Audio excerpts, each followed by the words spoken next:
here's an example. I'm driving into work this morning on 360. The whole highway shut down except for one lane, and it takes me 20 minutes extra to get to work. And when I finally get up to the cops, there's like 10 cop cars sitting around, and they're just talking, blocking a lane, bugging their eyes out with hatred at the public staring at them. Again, it's just mental illness, folks. Mental illness. We'll be right back with our guest. Way up north, way up north, north to Alaska, go north for Russia's home. North to Alaska. We have currency historian, economic expert Andrew Gause on with us. The website's andygause.com. Okay, I've brought up a lot of my questions, made a lot of my points, gotten your take on it. Looking into your crystal ball, because you've been pretty good at predicting things so far, where do you see things going in the next month, 6 month, year? What do you think the establishment's going to do versus what you think is the best course of action? They're going to try to control hyperinflation. Obviously, the runaway inflation is one thing that they don't want. So they'll put the $700 billion into the system, much the same way that you give blood to a patient IV. You drip it in. You don't just rush the whole 700 in at the same time. In doing so, they're going to create tsunami waves. You'll see a wave of inflation followed by a little retraction, then a bigger wave of inflation followed by a little retraction. And these ever-growing waves will continually wipe out the purchasing power of a generation, not by accident either. These 85 million or so baby boomers that are retiring and think they're going to spend their 401ks or their retirement money are going to see that the dollar that they've worked hard for and put away is going to be worth about 60 cents in 2 years.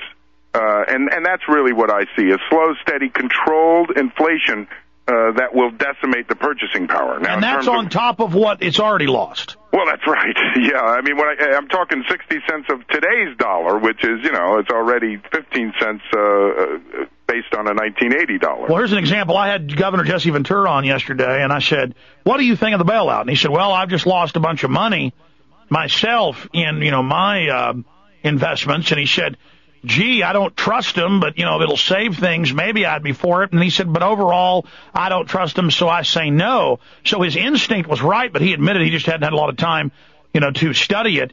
But the point is, he kind of is more than the average person, but a good window, into an upper middle class individual. And I hear these people saying, from I don't know to I'm against it to the extreme of you're basically a treasonous traitor if you're not for this, and this is going to save my 401k. And this economic terrorism that we've seen that I've never witnessed before, the president, the secretary of the Treasury, others, Democratic leaders saying, if you don't do this, we will have a depression. Well, if that isn't yelling fire in a theater, if that didn't drive the market down Monday evening, its biggest one-time loss in history, 1.2 trillion, 1,200 billion. So comment on the economic terrorism and the illusion that the public's being sold that you better do this bailout or it will kill Main Street, because even in the midterm, this is going to kill Main Street with inflation. You're right. And, those that fail to study history doomed to repeat it. If you look at the bank wars, Andrew Jackson was basically making the same charges against what was then the Federal Reserve, the second bank of the United States. And he said, if you vote for me, I'm going to kill this bank because it's bad for this country. And the banks people kept saying, oh, no, if you go with Jackson's plan, there's going to be a depression. We're going to contract, and it's going to be awful. It's going to be terrible. The same type of economic terrorism. They overplayed their hand, however, by actually delivering on their threats. And then pretty soon the American people said, wait a minute, that's exactly what Jackson said they would do. And in doing so, they lost the battle. So if they overplayed their hand in this instance, I honestly think the American people would have stood up and pressured the Senate a lot more than they did. Unfortunately, they have us snowballed. They have us believing that if we don't do this, we're going to all suffer. And so as a result, great many Americans are calling Washington and urging them to do something. They don't know what to do, but they urge them to do something. The senators and congressmen are interpreting this as, hey, they want us to vote for the bailout. but no one has presented an alternative plan. If we just look at this from simple mathematics, Alex, we'll see if there's a $700 billion bond issued by the Treasury, then that means there's about $35 billion in annual interest payments due on that bond. If we take over the Federal Reserve Bank of New York, we can eliminate that $35 billion in annual interest payments. So just from a pure economic sense, it makes perfect sense for us to take over the Federal Reserve Bank of New York as our number one supplier of debt. Plus, it's the private Federal Reserve that engineered this current architecture. So why, after we catch the weasel sucking the blood of 14 chickens, are we now giving him the job of security guard? Yeah, watch the chickens. Precisely. As I've put it, in every ball field in America, 3 strikes and you're out. When the Federal Reserve did this from 13 to 29, those guys should have gone to jail, but they didn't. When they crashed the housing market through the S&L crisis in the 80s, that was their second strike. They should have gone to jail, and they didn't. Now this is their third strike, and I say we stop talking about bailouts and start talking about bail amounts. You know, how much are they going to have to pay to get out of jail? Because that's the only thing that I think is relevant now. And by the way, let's specifically talk about what they've done that's criminal. They didn't just go in and change the laws. They've clearly, throughout the entire banking system, engaged, in falsely certifying junk as AAA, in insider trading, in conflicts of interest. I mean, it just never ends. Right, the credit default swaps are a perfect example. Here you have a hedge fund that comes out and says, okay, we're going to issue a bond, and because we're a new hedge fund, we don't have any capital, the bond is rated BBB. Now, no one's going to be able to buy that bond. No one's going to be able to buy it because it's low rated. No pension fund will buy it, no bank will buy it. But suddenly, the Federal Reserve Bank of New York's owners decide they're going to convince an insurance company to co-sign that bond, a credit default swap, saying if they default, we'll step in and make good. Suddenly, that bond is AAA. Suddenly, you've just bypassed the regulations that were put into place to prevent this. If that's not a violation of the letter of the law, it certainly is a violation of the spirit. They knew full well that that hedge fund was at more risk than they could handle, and they allowed the deal to go through. Imagine going to your local banker and trying to borrow money, and he looks at your balance sheet and says, oh, no, you can't do this because you're going to have more debt than you have the ability to pay. That's what they're supposed to do. Not once did the Federal Reserve Bank of New York stop Goldman Sachs, Lehman Brothers, Bear Stearns, UBS, JP Morgan, Citigroup, Deutsche Bank, Hong Kong, Shanghai. These are all their owners. They didn't stop them from issuing these debt instruments. Had they done so, there wouldn't be $45 trillion in claims against $14 trillion in money. So it was their dramatic lack of oversight that created this crisis, and on that basis alone, they should be put out of business.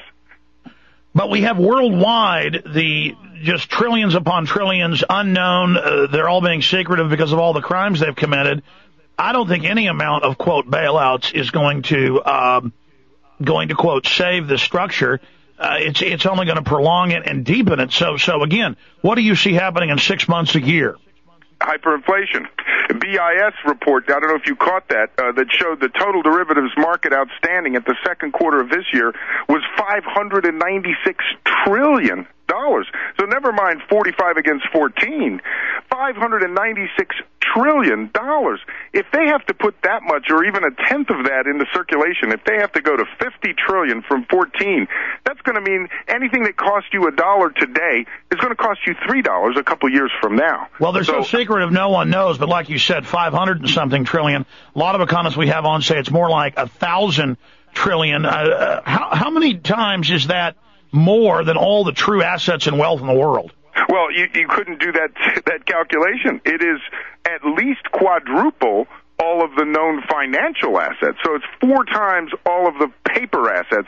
When you start talking physical assets, you know, how much is a person's real estate or house worth? I doubt that it could ever be repaid. But again, this is total fraud. This isn't real, but they've got the regular Army brigades, according to Army Times, coming to the U.S. They say it's for civil emergency. Bush put the John Warner Defense Authorization Act in place, which says it's for martial law and suppression of the people in the bill that passed 2 years ago. I mean, it's all happening. They clearly are behaving as if they know that they're only trying to stall long enough to get their grid in place.